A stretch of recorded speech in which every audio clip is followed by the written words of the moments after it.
पिछले क्लास में हमने देखा था रेजिस्टेंस के बारे में और रेजिस्टेंस का नेचर किस किस फैक्टर पर डिपेंड करता है, उन सब चीज़ों के बारे में हमने पढ़ा था। आज हम देखेंगे कि रेजिस्टेंस को कैसे कनेक्ट करते हैं, किस तरह से ग्रुपिंग कैसे किया जा सकता है, मतलब उसको एक क्रम में जोड़ते कैसे हैं। दो से ज़्यादा रेजिस्टेंस मिल जाए, एक पार्टिकुलर रेजिस्टेंस का हमको चाहिए तो उसको हम कैसे बनाएंगे, वही उसी के बारे में पढ़ेंगे, जिसको कहते हैं प्रतिरोधों का समूहन। प्रतिरोधों का समूहन ये क्या है, इसको कहते हैं grouping of resistance. Grouping of resistance. प्रतिरोध को कैसे हम समूहन करते हैं। समूहन करने का मतलब ये होता है दो या दो से ज्यादा प्रतिरोध को एक साथ जोड़ना, तो ये कहलाएगा प्रतिरोधों का समूहन। तो या इसका मतलब हम कह सकते हैं जब दो या दो से अधिक प्रतिरोध को एक साथ जोड़ा जाए तो यह समूहन कहलाता है। समूहन कहलाता है या प्रतिरोधों का समूहन। अब बात यह है कि सर दो या दो से अधिक प्रतिरोध को सर जोड़ेंगे कैसे। तो जोड़ने की बात आती है तो इसका मेन रूप से दो तरीके से जोड़ा जा सकता है। पहला जो कहलाएगा ये इसको कहते हैं सीरीज कॉम्बिनेशन। आप लोग सुनेंगे सीरीज बॉल के बारे में, तो वही सीरीज कॉम्बिनेशन जिसको कहते हैं श्रेणी क्रम समूह। श्रेणी क्रम समूह। दूसरा कहलाएगा पैरेलल कॉम्बिनेशन।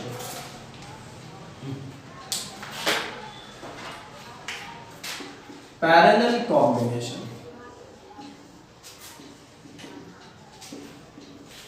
इसको कहते हैं समांतर क्रम समूह।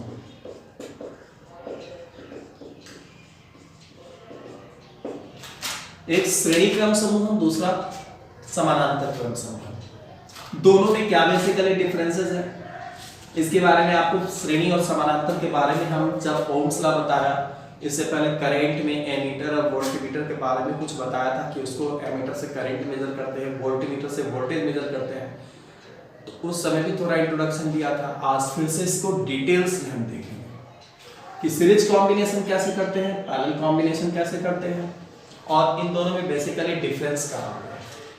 तो वन बाय वन करके इसको एक्सप्लेन किया जाए। पहले देखेंगे सीरीज कॉम्बिनेशन के बारे में।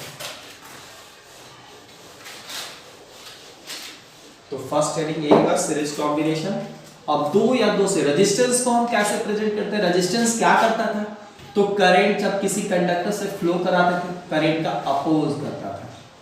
अब जैसे मान लिया जाए कि आप किसी रास्ते से जा रहे हैं, गाड़ी चला रहे हैं, आपको प्रॉब्लम क्रिएट हो रही है, इसका एक ही वजह हो सकता है रोड खराब, रोड जिगजैग होगा, मतलब हमारे स्पीड में वो स्पीड ब्रेकर का काम करेगा। बिल्कुल सिमिलरली हम यहाँ पे भी बिल्कुल वैसे ही बोल सकते हैं कि करंट को किसी कंडक्टर से पास कराते हैं और कंडक्टर में करंट का अपोज करता है, इसका मतलब वो भी एक तरह से अपोज कर रहा है। यहाँ पे भी हम इसको रेजिस्टेंस को उसी कारण से इसको ऐसा हम दिखा सकते हैं, इस तरह से जिगजैग ऐसे कंस्ट्रक्शन के जरिए हम दिखा सकते हैं। ये प्रेजेंट करेगा रेजिस्टेंस को। अब यहाँ पे एक नहीं दो या दो से ज्यादा रेजिस्टेंस है, हम यहाँ पे ले लेते हैं 3 रेजिस्टेंस को, इससे भी ज्यादा जितनी आपकी मर्जी आप ले सकते हैं। 3 रेजिस्टेंस हमने लिया R1, R2 another one is R3। तीनों को एक के बाद एक तरीके से इस तरह से हम कनेक्ट कर रहे हैं और यहां से दोनों एंड से यहां पे हमने बैटरी से कनेक्ट कर दिया। जैसे बैटरी से कनेक्ट करते हैं स्विच, ये plus and minus V volt supply, जैसे स्विच को हम ऑन करेंगे तो करंट यहां से स्टार्ट होगा। स्टार्ट होगा करंट। हमने आपको बताया था कि ये सोर्स से करंट निकलेगा पॉजिटिव टर्मिनल से और एंड करेगा नेगेटिव टर्मिनल पे। तो उसी तरह से यहां से पॉजिटिव से निकलेगा प्रतिरोध में। अब यहां पे ये सब क्या है, तो एब्जॉर्बिंग एलिमेंट, एक तरह का ऊर्जा का उपयोग करने वाला, उपभोग करने वाला, जो यहां से इलेक्ट्रिकल एनर्जी निकलेगा उन सारे एनर्जी को ये सब उपयोग करेगा। तो जो ऐसा एनर्जी का यूज करने वाला डिवाइस है, जब उसमें करंट जाएगा तो वो टर्मिनल जिसमें इंटर करेगा वो हो जाएगा प्लस, जिधर से निकलेगा वो टर्मिनल माइनस। सेम कंडीशन इधर इंटर करेगा तो ये प्लस, इधर से निकलेगा ये terminal minus. Same thing is this is plus, this is minus. तो हम यहां पे इंफॉर्मेशन हमको क्या मिल रहा है कि सीरीज कॉम्बिनेशन में हम क्या कर सकते हैं, जब एक रेजिस्टेंस का नेगेटिव दूसरे के पॉजिटिव के साथ कनेक्ट हो तो ये कहलाएगा सीरीज कॉम्बिनेशन। तो फर्स्ट इंफॉर्मेशन हमको ये मिल रहा है कि इसके अंतर्गत एक प्रतिरोध का ऋण ध्रुव जिसको कहते हैं नेगेटिव टर्मिनल, दूसरे के धन ध्रुव यानी पॉजिटिव टर्मिनल के साथ जोड़ते हैं। कनेक्शन तो इस तरह से होता है, एक का माइनस दूसरे के प्लस के साथ जुड़ा हुआ है। दूसरा इंफॉर्मेशन क्या मिल रहा है, यहां से जो करंट चल रहा है वो करंट R1 के लिए भी वही है, R2 के लिए भी वही है और R3 के लिए भी वही है। यहां पे से करंट निकला वो यहां पे आ जाएगा, इसमें आ जाएगा, मतलब कहीं पे जो यहां से करंट निकल रहा वो सब के लिए सेम करंट है। मतलब दूसरा इंफॉर्मेशन हमको क्या मिला, धारा का मान सभी प्रतिरोध के लिए समान होता है। सारे प्रतिरोध के लिए धारा का मान समान होता है।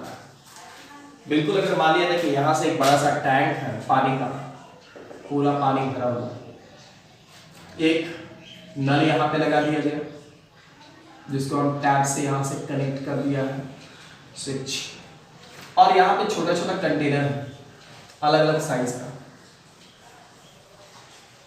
चाहे भी किसी भी कंटेनर में हमको पानी भरने की बात हो, जैसे यहां से टैप को ओपन करेंगे तो यहां से जो पानी निकलेगा वो सभी के लिए, पानी का यहां से फ्लो रेट सभी के लिए सेम रहेगा, सभी के लिए एक जैसा होगा। अब बात यहां पे है सेम कंडीशन, यहां से करंट सारे रेजिस्टेंस के लिए सेम। अब किस कंटेनर में कितना पानी अटका है ये उस बात पर निर्भर करेगा कि उस कंटेनर का साइज कितना है। छोटा कंटेनर है कम पानी अटेगा, बड़ा कंटेनर ज्यादा पानी अटेगा। तो ये उस किसमें कितना पानी अटेगा ये बात पर डिपेंड करेगा उस कंटेनर का साइज कितना है। ये पानी यहां पे बात कर रहा है, इस बड़ा कंटेनर में जो पानी है वो यहां पे प्रेजेंट कर रहा है एक तरह से वोल्टेज को। ये वोल्टेज किस प्रतिरोध में कितना ज्यादा जाएगा, कितना ज्यादा ड्रॉप होगा, ये डिपेंड करेगा कि इसके प्रतिरोध का मान कितना है, प्रतिरोध की वैल्यू कितनी है। जिसका प्रतिरोध ज्यादा होगा वो ज्यादा वोल्टेज खाएगा, जिसका प्रतिरोध कम होगा वो कम वोल्टेज खाएगा। मतलब सब में यहां से जो वोल्टेज आएगा वो सब में डिस्ट्रीब्यूट हो जाएगा। सिमिलर कंडीशन यहां से पानी सभी में जाके बढ़ जाएगा, इसका पानी कुछ इसमें इकट्ठा हो जाएगा, कुछ उसमें इकट्ठा हो जाएगा, कुछ उसमें इकट्ठा हो जाएगा। बारी बारी से एक एक कंटेनर को सामने लाते जाएंगे तो सब में पानी इसका आगे सब में इकट्ठा हो जाएगा। मतलब इस बड़ा सा टैंक का पानी इन सारे छोटे छोटे कंटेनर में आके इकट्ठा हो जाएगा, बढ़ जाएगा। सेम कंडीशन, ये पूरा वोल्टेज ये तीनों प्रतिरोध में जाकर बढ़ जाएगा। तो वैसे यहां पे भी हम कह सकते हैं विभव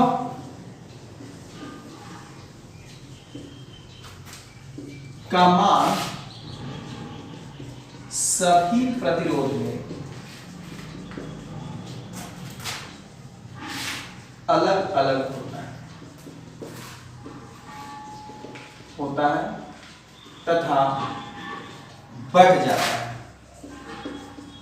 जाता है, सभी में बढ़ जाएगा, बराबर बराबर डिस्ट्रीब्यूट हो जाएगा सब। तो यहां सपोज इसका वोल्टेज को हमने मान लिया V1, इसे मान लिया V2, इसे मान लिया V3। अब यही सोचना है कि इसका पानी सब में आएगा तो वापस से सारे के पानी को फिर से एक जगह इकट्ठा करेंगे तो इसके पानी के बराबर होगा। तो उसी तरह के कॉन्सेप्ट को यहां पे हम लेंगे। हमने तीन इंफॉर्मेशन देखा। फर्स्ट, इसके अंतर्गत एक प्रतिरोध का ऋण ध्रुव दूसरे के धन ध्रुव से जोड़ते हैं। दूसरा ये देखा कि करंट जो एक के लिए फ्लो कराएगा वो सब के लिए करंट का मान समान होगा। तीसरा हमने देखा सब में विभव का मान बढ़ जाएगा, V1, V2 और V3। तो इस तरह से हम कह सकते हैं कि टोटल वोल्टेज कितना हो जाएगा।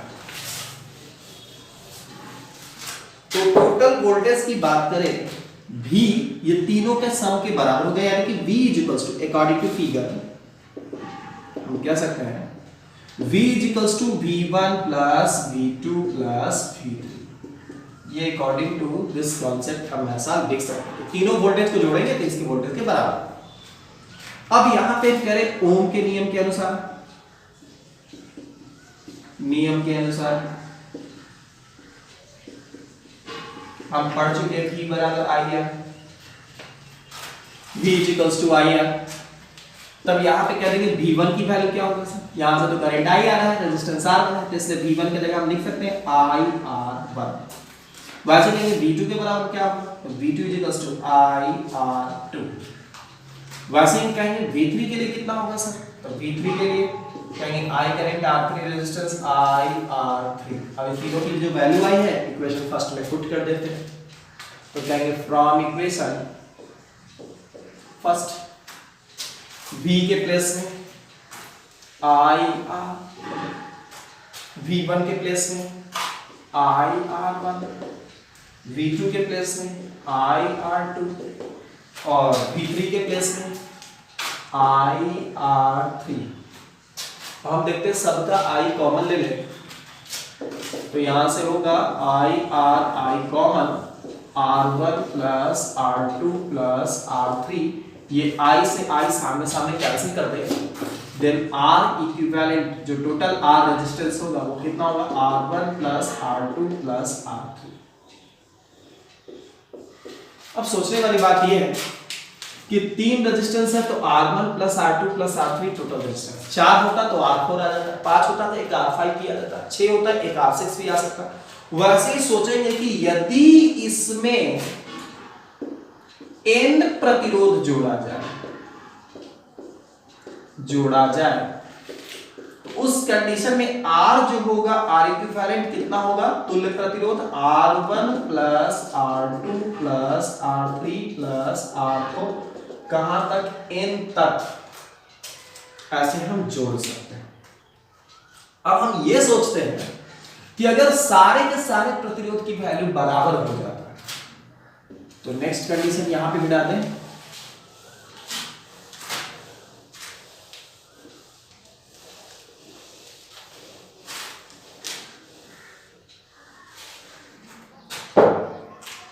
यदि सभी प्रतिरोध का मान समान है, अर्थात R1, R2, R3 ये सब बराबर हो Rn के, और किसके बराबर, सपोर्ट छोटा R, देन R इक्विवेलेंट कितने होंगे, R1 के प्लेस में भी छोटा आया, R2 के प्लेस में भी छोटा आया, R3 के प्लेस में भी छोटा आया, सो ऑन, ऐसे Rn के प्लेस में भी छोटा आया, कितने बार, तो n बार। अब जोड़ने का बात है, 2 2 2 2 3 बार जोड़े तो 2 गुना 3 कर दो, 2 2 2 2 n बार जोड़े तो n, यहाँ पे r r r r n बार जोड़े तो वैसे ही कर सकते n गुना r, ऐसा। तो direct r r r r n बार, 3 ठो आ रहा था 3r, 4r तो 4r, वैसे n टाइम्स है तो n into r n r। अर्थात हम कह सकते हैं कुल प्रतिरोध, श्रेणी क्रम में कुल प्रतिरोध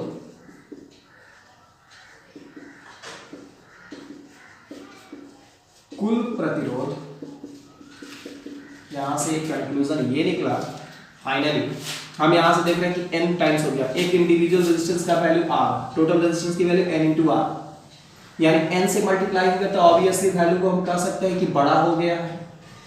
तो हम यहां पे ये कह सकते हैं कि श्रेणी क्रम में कुल प्रतिरोध प्रत्येक प्रतिरोध से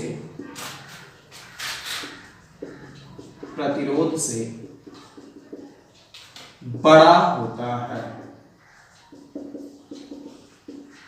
सभी के सभी प्रतिरोध से इसकी वैल्यू क्या होगी, बड़ा होगी। ये चौथा कंक्लूजन निकला। पहला कंक्लूजन में एक का नेगेटिव दूसरे के पॉजिटिव के साथ जोड़ देते हैं।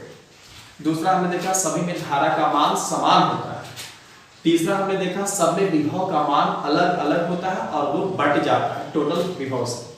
चौथा हम क्या देख रहे हैं और अंतिम कि श्रेणी क्रम में कुल प्रतिरोध प्रत्येक प्रतिरोध से बड़ा होता है। ये फोर्थ कंक्लूजन है। फिर हम इसके बारे में सोचते हैं सर कि सब में धारा की वैल्यू सेम होती है, वोल्टेज बढ़ जाता है, तो किस प्रतिरोध में कितना वोल्टेज जाएगा, इसके बारे में पता लगाएं। तो इसी के अंदर में हम यहां पे पता लगाएंगे कि विभव अगर बढ़ता है तो किस प्रतिरोध में कितना जाएगा, ये पता लगाने के लिए है विभव विभाजन सूत्र। तो उससे हम ये पता लगाएंगे।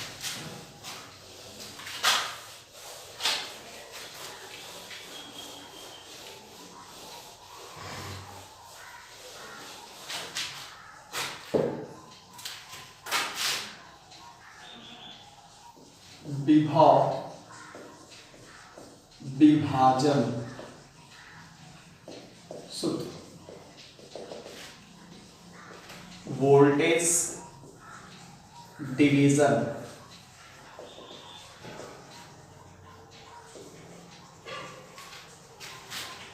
अब जैसे मान लीजिए कि दो ठो प्रतिरोध को रखा श्रेणी क्रम में और इसको सप्लाई यहां से हमने ले दिया, टोटल वोल्टेज भी है plus minus, this is R1 and R2। हमने just according to the concept हमने ये पढ़ा कि यहां से करंट जो जाएगा I, यहां पे भी I और वापस से ये आ जाएगा, वोल्टेज यहां पे V1 यहां पे V2। तो सबसे पहले ये देख लेते हैं कि दोनों में हमारा I जो करंट है, कुछ देर के लिए हम मान लेते हैं दोनों में I1 एंड I2 कर देते हैं। हम ऐसा मान लेते हैं कि R1 प्रतिरोध में I1 करंट गया है और R2 प्रतिरोध में I2 गया है। माना R1 प्रतिरोध में धारा I1 तथा R2 प्रतिरोध में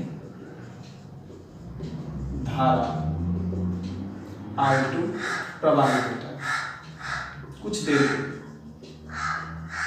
लेकिन हम तो ऐसा पढ़ चुके कि दोनों में धारा का मान समान था क्योंकि श्रेणी क्रम में जुड़ा है, इसलिए हम कह सकते हैं कि I1 बराबर I2। क्यों? क्योंकि यहां पे लिख सकते हैं श्रेणी क्रम है की वजह से I1 और I2 बराबर। अब चूंकि हम ये पढ़ चुके हैं V बराबर I R, तो हम यहां से कह सकते हैं I बराबर R को नीचे कर दे तो V बटा R। तो यहां से कहा जा सकता है I1 की जगह लिख सकते हैं I1 करंट के लिए वोल्टेज V1 है, रेजिस्टेंस R1 है, तो यहां से लिख सकते हैं V1 बटा R1 और I2 के लिए वोल्टेज V2 है, रेजिस्टेंस R2।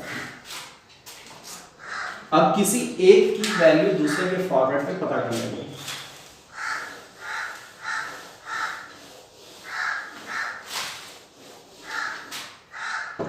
यहां से पहले V2, सबसे पहले V2 निकाल ले या V1 निकाल ले तो R1 को उधर क्रॉस पूरा करना पड़ेगा। फिर क्या हो जाएगा V1 is equals to V2 बटा R2 इंटू R1। ये इक्वेशन फर्स्ट। बट ये भी तो हम जानते हैं टोटल वोल्टेज इन दोनों के सम के बराबर होगा क्योंकि श्रेणी क्रम में V बराबर V1 प्लस V2, तो टोटल वोल्टेज भी V1 के प्लेस पे लिख सकते हैं V2 बटा R2 into R1 plus V2 के प्लेस में V2 रहने दें। तो यहां से हम V2 बाहर निकाल सकते हैं। अंदर में क्या रह जाएगा, R1 बटा R2 प्लस 1, डिवाइड में कुछ नहीं तो 1, यहाँ पे कुछ नहीं तो ऊपर भी 1 नीचे भी 1, V2 चलाएंगे कुछ नहीं तो 1 बचेगा तो 1/1 लिख सकते हैं। यहाँ पे शॉर्टकटली ऐड करते हैं, इसको इसमें दे देते हैं, इसको इसमें दे देते हैं, नीचे इन दोनों को मल्टीप्लाई। शॉर्टकट ऐड का तरीका यही है, शॉर्टली बहुत ज़्यादा करने की जरूरत है। 1 into R1 R1, R2 into 1 R2, divided by दोनों का multiply R2 into 1 R2। This is total voltage V। यहाँ क्रॉस मल्टीप्लाई R2 से कर देते तो V R2, ये यहाँ इंटू में है, इस साइड अगर डिवाइड में आ जाएगा तो R1 plus R2 is equals to V2। इसका मतलब V2 की वैल्यू कितनी निकली, तो VR2 divided by R1 plus R2। Similarly V2 की वैल्यू निकल चुकी है, V1 की वैल्यू भी निकाल सकते हैं। तो V1 की क्या हो जाएगा, V2 बटा R2, V2 into R1 by R2 कर देते हैं। अभी V2 की वैल्यू आ चुकी है, कर देते हैं VR2 divided by R1 plus R2 into R1 by R2, R2 cancel, then V1 की वैल्यू जगह VR1 divided by R1 plus R2। इसका मतलब सिंपल से वे में अगर हम कह सकते हैं, क्या हमें वोल्टेज V1 की वैल्यू चाहिए, तो V1 क्या है, VR1 बटा R1 प्लस R2, यानी कि total voltage V into R1 divided by R1 plus R2। वैसे हमारा V2 की वैल्यू चाहिए, V2 तो total voltage V into R2 divided by R1 plus R2, यानी दोनों के डिवाइड में R1 प्लस R2 तो है। V2 चाहिए तब टोटल वोल्टेज में R2 से मल्टीप्लाई, V1 चाहिए तब टोटल वोल्टेज में R1 से मल्टीप्लाई। जब V1 चाहिए तो टोटल वोल्टेज में R1 से मल्टीप्लाई, V2 चाहिए तो टोटल वोल्टेज में R2 से मल्टीप्लाई, और डिवाइड में दोनों रेजिस्टेंस का सम कर देंगे, वोल्टेज निकल जाएगा। जैसे एक एग्जांपल प्रॉब्लम से ले रहे तो ज्यादा क्लियर होगा। तो इसको आप वीडियो को पॉज करके नोट कर सकते हैं, इससे न्यूमेरिकल देखें तो ज्यादा क्लियर होगा।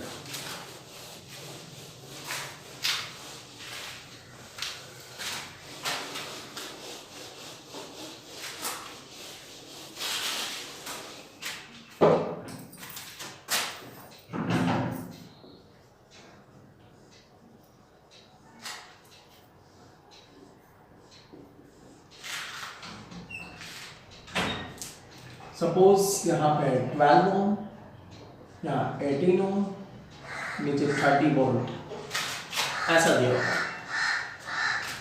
हमसे पहला क्वेश्चन ये है, कुल प्रतिरोध निकालना, ये पूछ रहा है। दूसरा ये है कि 12 ओम प्रतिरोध में विभव ज्ञात करें।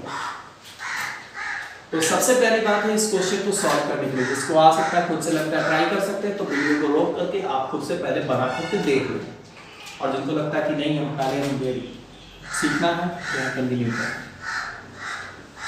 क्या करें अकॉर्डिंग टू क्वेश्चन, ये प्लस टर्मिनल है, माइनस, यहाँ से करंट चलेगा, तो ये प्लस देन माइनस, ये प्लस ये माइनस, सेम माइनस इस प्लस के साथ कनेक्टेड है यानी श्रेणी में। तो टोटल रेजिस्टेंस R की वैल्यू, दो ही टू रेजिस्टेंस है, R1 एक को उठा देते हैं R1, दूसरा हो गया R2, तो R1 प्लस R2, 3 रहता था R1 plus R2 plus R3, 4 रहता R1 plus R2 plus R3 plus R4, हमें 2 ही। तो पहला का जवाब हो जाएगा कुल प्रतिरोध R1 प्लस R2, R1 कितना है 12 ओम, R2 है 18 ओम, टोटल हो जाएगा 30 ओम, ये आंसर। फिर कह रहा है कि 12 वोल्ट में विभव का मान, 12 ओम में विभव का मान, तो 12 ओम यानी R1 में वोल्टेज को हम मान ले V1 की वैल्यू हमसे पूछ रहा है। तो दूसरा अगर V1 की वैल्यू पूछ रहा है तो अभी जस्ट हमने पढ़ा है total voltage into dot resistance divided by दोनों का सम, यानी कि V into R1 divided by R1 plus R2। तो टोटल वोल्टेज हमारा 30 वोल्ट, R1 क्या है 12 वोल्ट डिवाइडेड बाय 12 प्लस 18, जोड़ देंगे तो 30 इंटू 12 और नीचे में भी 30 कैंसिल, 12 वोल्ट आंसर। तो इस तरह से हम क्वेश्चन को बना सकते हैं। अगर ऐसा क्वेश्चन पूछा तो इस तरह से हम इसको ट्राई कर सकते हैं। तो ये थी टोटल कहानी श्रेणी क्रम समूहन के बारे में। अब हम देखेंगे समानांतर क्रम कैसे करते हैं। समांतर क्रम समूहन के बारे में देखेंगे।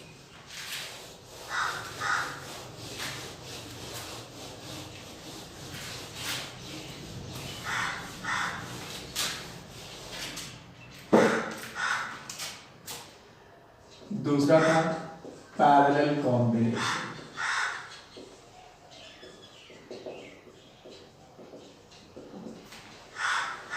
जिसको कह रहे हैं समांतर क्रम समूहन।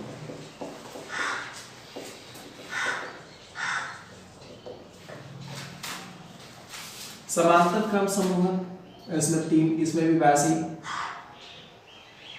3 प्रतिरोध को लिया,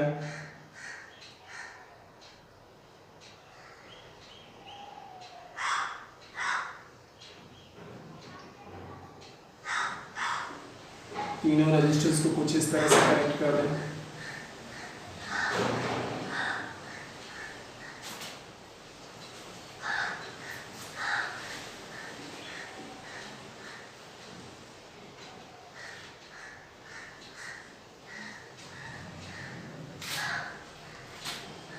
resistance R1, R2 and R3, supply voltage 3। अब इसका क्या कॉन्सेप्ट है? यहाँ पे बिल्कुल वैसे ही इस तरह से सजा दिया गया है। करेक्ट, यहाँ से स्विच को जैसे ही ऑन करेंगे ये पॉजिटिव टर्मिनल से करंट रन करना शुरू करेगा। अब यहाँ पे जैसे ही आते हैं तो 3 रूट मिलता है। तो कुछ करंट इसमें चला जाएगा, कुछ करंट इसमें चला जाएगा, कुछ करंट इसमें चला जाएगा। इसमें चला गया I1, यहाँ पे I2, यहाँ पे I3। ये बिल्कुल उसी तरह से होगा जैसे मान लीजिए कि एक ड्रेनेज सिस्टम से पानी आ रहा है और यहाँ एक बड़ा सा चैम्बर है, ड्रेन इससे कनेक्ट, और इसमें डिफरेंट क्रॉस सेक्शन का पाइप जुड़ा हुआ है।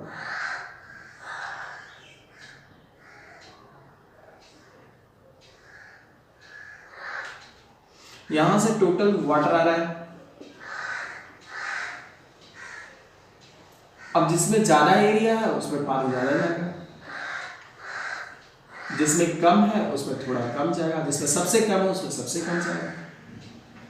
यहां मतलब जो टोटल वाटर आएगा वो 3 पार्ट में बढ़ जाएगा, लेकिन सबके सब एक ही स्टोरेज सिस्टम से कनेक्टेड है।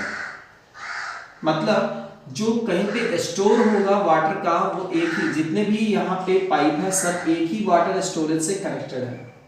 That means all resistors are connected with same voltage. सबका वोल्टेज की वैल्यू सेम होगा, बट यहां से जो करंट की वैल्यू है तो रेजिस्टेंस के मुताबिक सब में करंट की वैल्यू अलग अलग होगी। मतलब बिल्कुल इसी तरह से पाइप पतला है तो पानी कम जाएगा, पाइप ज्यादा मोटा है क्रॉस सेक्शन एरिया ज्यादा है पानी ज्यादा जाएगा। सेम कंडीशन, जिसका रेजिस्टेंस बहुत बड़ा है उसमें करंट कम जाएगा, जिसका रेजिस्टेंस काफी कम है उसमें करंट ज्यादा जाएगा। तो जनरलाइज्ड वे में इसको ऐसे कंसीडर कर सकते हैं। क्या क्या इंफॉर्मेशन मिल रहा है इसमें? करंट जो टर्मिनल पर जाएगा वो प्लस, वो प्लस, वो प्लस, जिधर से निकलेगा वो टर्मिनल माइनस इस साइड से निकलेगा, फिर से एक हो जाएगा। तो इसमें क्या देखना है, सारे का पॉजिटिव एक साथ, सबका निगेटिव एक साथ। तो पहला इंफॉर्मेशन है सभी प्रतिरोध का धन ध्रुव एक साथ तथा ऋण ध्रुव एक साथ जोड़े जाते हैं। दूसरा इंफॉर्मेशन क्या है, इसका वोल्टेज पहला रेजिस्टेंस भी V वोल्ट से कनेक्टेड है, दूसरा भी V वोल्ट से कनेक्टेड है, तीसरा भी V वोल्ट से कनेक्टेड है। तो सभी में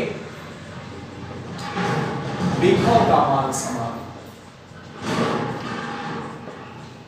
समान होता है। प्रीवियस वाले में हमने देखा था कि सब में करंट का वैल्यू बराबर थी, इसमें हम देख रहे हैं सब में विभव की वैल्यू बराबर है। यहां देख रहे हैं टोटल करंट 3 पार्ट में बट गया, तो यहां पे लिखा है सभी में प्रतिरोध में, या इसको कह सकते हैं इसके अंतर्गत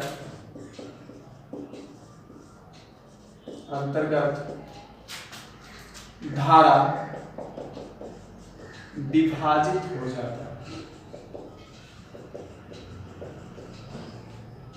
टोटल करंट यहाँ पे 3 पार्ट में पड़ जाएगा, यानी यहां से जो करंट आई गया है वो I1 I2 I3 बना, फिर से I1 I2 I3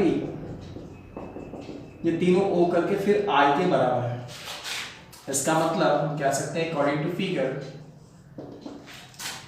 total current I is equals to I1 plus I2 plus I3। हमने उसमें देखा था वोल्टेज बन रहा था, तो वोल्टेज को जोड़ा था V1 V2 V3, इसमें करंट बढ़ गया तो करंट को जोड़ेंगे I1 plus I2 plus I3। तो इस तरह से इसको हम जोड़ रहे हैं करंट को। फिर से वही ओम्स लॉ, ओम्स लॉ लगाएं, V is equals to IR, but यहाँ पे हमको करंट की वैल्यू चाहिए, तो करंट की वैल्यू के लिए I is equals to V by R। तो टोटल करंट I की जगह हम लिख सकते हैं टोटल वोल्टेज V है, यहाँ पे सारे रेजिस्टेंस के लिए वोल्टेज V, इसके लिए भी वोल्टेज V, इसके लिए भी वोल्टेज V, इसमें करंट की वैल्यू I1 चाहिए तो V बटा R1, I के लिए तो हो गया, यानी कि I1 चाहिए V बटा R1, I2 चाहिए V by R2, I3 चाहिए V by R3। तो टोटल I की जगह हम पुट कर सकते हैं V by R, यहां से लिख सकते हैं V by R। I1 के प्लेस में लिख सकते हैं V by R1, I2 के प्लेस में लिख सकते हैं V by R2, I3 के प्लेस में लिख सकते हैं V by R3। V common ले लें, 1 by R1, 1 by R2, 1 by R3, V cancel, तो 1 by R is equals to 1 by R1, 1 by R2, 1 by R3। तो टोटल रेजिस्टेंस इस तरह से, इसमें हम स्पेशली हम ये निकाल सकते हैं कैलकुलेशन थोड़ा इजी करने के लिए, फॉर 2 रेजिस्टेंस के लिए ओनली, फॉर 2 रेजिस्टेंस, 2 ठो के लिए। तो 2 ठो के लिए 1 by R is equals to 1 by R1 और 1 by R2। हम इसको शॉर्टली अगर ऐड कर सकते हैं तो 1 by R is equals to R2 इधर R1 इधर, R2 plus R1 divided by R1 into R2। हमको चाहिए R की वैल्यू, तो इसको उल्टा करें तो वो भी उल्टा करें, यानी कि R is equals to R1 ऊपर जाएगा R1 into R2 divided by R1 plus R2। यानी कि अगर टोटल रेजिस्टेंस हमको चाहिए तो ऊपर मल्टीप्लाई नीचे ऐड। तो इस तरह से अगर हम 2 रेजिस्टेंस की बात करें तो, लेकिन 2 से ज्यादा होगा तो इस तरह से करना ज्यादा इजी होगा। 4 होगा 1 by R4, 5 होगा एक और आ गया जुड़ जाएगा, तो बिल्कुल n प्रतिरोध तक ऐसा चलता रहेगा। तो यहां से हम क्या सकते हैं for n resistance, for n resistance, अगर हमको n प्रतिरोध हो तो बिल्कुल जैसे उसमें n के लिए निकाला था 1 by R इक्विवेलेंट, हम कह सकते हैं 1 by R1, 1 by R2, 1 by R3, ऐसे ही आगे बढ़ता जाएगा n तक, Rn टोटल। अगर इसमें भी सबकी वैल्यू बराबर कर देता हूं, सभी प्रतिरोध का मान समान हो तो, सभी प्रतिरोध का मान समान होने पर, सबकी वैल्यू अगर बराबर हो जाए तो 1 बटा R equivalent is equals to 1 by R, 1 by R, 1 by R, कितने बार n बार, n बार करेंगे तो फिर से इसमें n multiply, R equivalent is equals to 1 by R into n, उल्टा कर दें R इक्विवेलेंट, R ऊपर n नीचे R by n। तो हम यहाँ देख रहे हैं सीरीज कॉम्बिनेशन में, श्रेणी क्रम में n into में, यहाँ n डिवाइड में, तो इसमें हम फाइनल कंक्लूजन क्या निकाल सकते हैं कि इसमें कुल प्रतिरोध n से डिवाइड हुआ, ऑब्वियसली वैल्यू छोटा हो जाएगा, तो इसमें कुल प्रतिरोध प्रत्येक प्रतिरोध से छोटा होगा। मतलब हम यहां से कह सकते हैं अर्थात समांतर क्रम में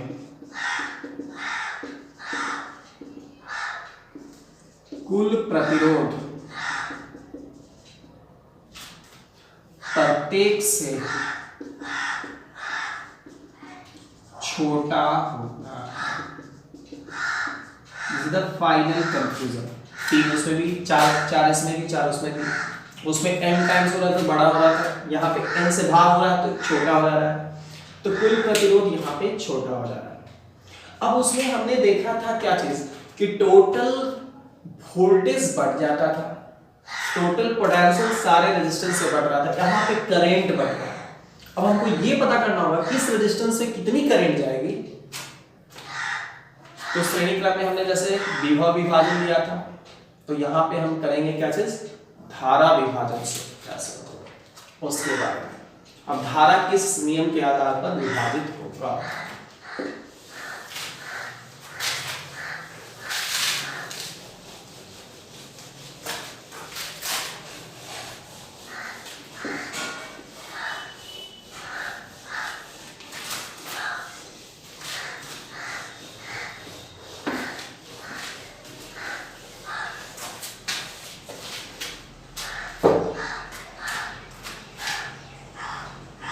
धारा विभाजन शुद्ध करंट डिवीजन की बात करें। हमने देखा कि करंट डिवीजन का होगा समांतर क्रम में। अब समांतर क्रम में धारा कैसे विभाजित होगा, तो फिर से वैसे यहाँ पे भी हमने दो रेजिस्टेंस ले लिए समांतर क्रम में, एक R1 another one is R2, दोनों को कनेक्ट कर दिया, सप्लाई लाइन से जोड़ दिया, प्लस माइनस टोटल वोल्टेज भी। ये पता है कि सबके लिए वोल्टेज की वैल्यू सेम होगी, लेकिन कुछ समय के लिए हम कंसीडर कर लेते हैं इसका V1, इसका कर लेते हैं V2। करंट यहाँ से जो जाएगा, इसमें जाने वाला करंट I1, इसमें जाने वाला करंट I2। तो हम कह सकते हैं अकॉर्डिंग टू डायग्राम, यहां से कह सकते हैं V1 और V2 दोनों बराबर होंगे। क्यों भाई, समांतर क्रम में। समांतर क्रम में हमने पढ़ा क्या कि विभव का मान समान होता है ओम्स लॉ के अकॉर्डिंग। ओम्स लॉ तो हम जानते हैं V = IR। तो V1 के लिए हम I1 R1, V1 के प्लेस में हम लिख सकते हैं I1 R1, V2 के प्लेस में I2 R2। हम यहां से I1 की वैल्यू निकाल लेते हैं। I1 = R1 पर कर ले, I2 × R2/R1, इक्वेशन पहला। फिर से वैसे ही ये I1 और I2 दोनों आकर के यहां से अगर ऐड होगा तो फिर से टोटल I के बराबर हो जाएगा। टोटल यहां से जो करंट जाएगा, यही करंट बढ़ा था, फिर से जुड़ के फिर से वही हो जाएगा। तो total current I = I1 + I2। अब I1 की value just I2 × R2/R1, I1 के प्लेस में I2 × R2/R1 + I2। यहां से I2 कॉमन, R1/R2 + 1। यहां भी कुछ नहीं तो 1/1, सेम सिचुएशन पिछले बार की जैसे। तो क्या हो जाएगा, I = I2, R2 इधर, R1 इधर, R1 + R2 divided by R1 × R2 × 1 तो R2। अब हमको I2 चाहिए, टोटल करंट हमको यहाँ से कितना जाएगा वो मालूम हो, तो I2 चाहिए, तो R2 क्रॉस मल्टीप्लाई IR2, और ये वैल्यू नीचे आ जाएगा तो R1 + R2, इधर अकेला कौन रह जाएगा, I2। देन I2 की वैल्यू हम सीधा करके लिख सकते हैं IR2 divided by R1 + R2। ज्यादा लगता है, सॉरी, R2/R1, सॉरी, ये तो ठीक है, R2/R1, देन R1 इधर, R2 R1, और नीचे में R1 × 1 तो R1, ये हो जाएगा R1, this is also R1। और silly mistake is there. I1 की जगह I2 into R2 by R1, तो I1 की प्लेस में I2 into R2 by R1, I2 common ले लेंगे तो R2 by R1, यहाँ कुछ नहीं तो 1 by 1, ये इसको इसमें R1, इसको इसमें मल्टीप्लाई कर देंगे R2, ऊपर में R2 plus R1, नीचे में R1 into 1 तो R1, तो यहाँ से I2 की value cross multiply IR1 divided bye I2 plus R1 या R1 plus R2 same thing है, प्लस में आगे पीछे करेंगे कोई फर्क नहीं पड़ेगा, तो ये वैल्यू हो जाएगा I2 का।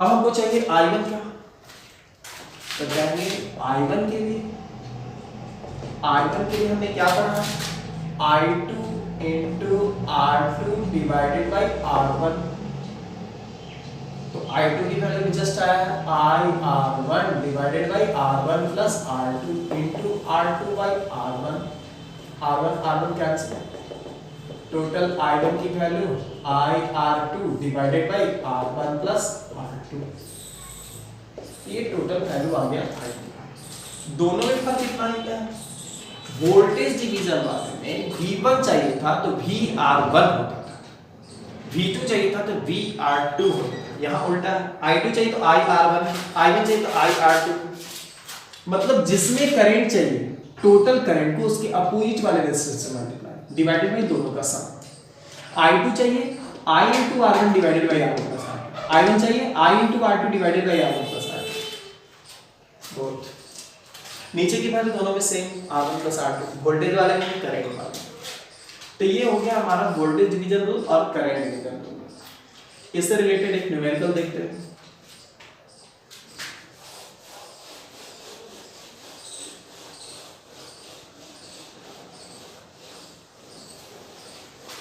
सपोज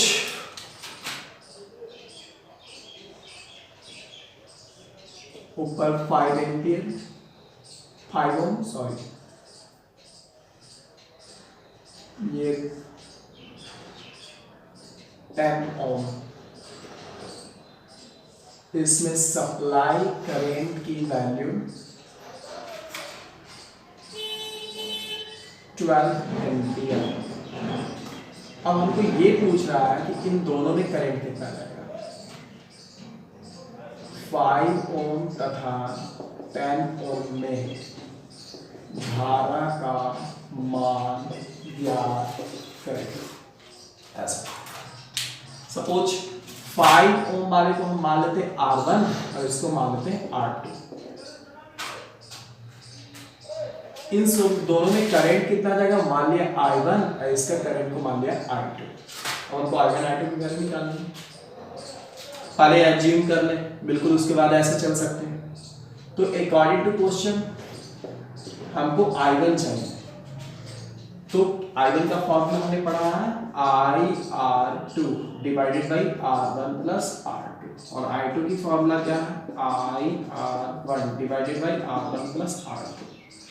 हमारा टोटल करंट I की वैल्यू दिया है 12 एम्पीयर, तो I के प्लेस में रख देंगे 12 into R2 10 डिवाइडेड बाई दोनों का सम, R1 की जगह 5 और R2 की जगह 10, वैल्यू कैलकुलेट कर लें, टोटल हो जाएगा 120 नीचे 15, ये 8 टाइम्स यानी टोटल हो जाएगा 8 एम्पीयर।